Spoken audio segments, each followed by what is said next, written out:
त्याचाच जोडीदार होता ना, त्याच्यावर बोल ना म्हणावं. गायवळ कोण होता? ह्या रोहित पवारचा.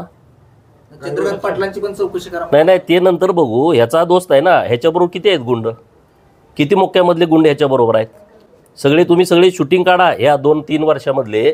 त्यांच्या आजूबाजूनं किती मोक्यातले गुंड फिरतात, किती मर्डर केलेली लोक फिरतात, त्याच्यावरती त्यांनी स्पष्टीकरण द्यावं. चंद्रकांत दादा काय भूमिका घ्यायची ते घेतील, ते संवेदनशील आहेत आणि त्यांना काय असं कोणाला काय वाचवायची गरज नाही. एका सुदगिरणी कामगाराचा मुलगा महाराष्ट्राचा मंत्री झाला आहे, ते करतील व्यवस्थितपणे.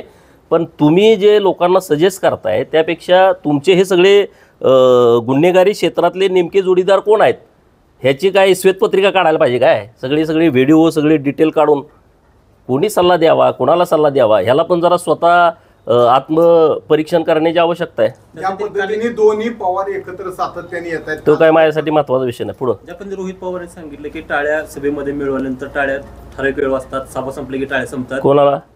काल त्यांनी सांगितलं. अरे ते तुझ्या नशिबात नाही ना, तुला टाळ्या बी कोण वाजवत नाही ना. सामान्यासाठी काम केलं गेलं तर ते लोकांपर्यंत पोहोचत. त्या दृष्टीनं तुम्ही काय काम केलं ते द्या ना यादी 50 वर्षात.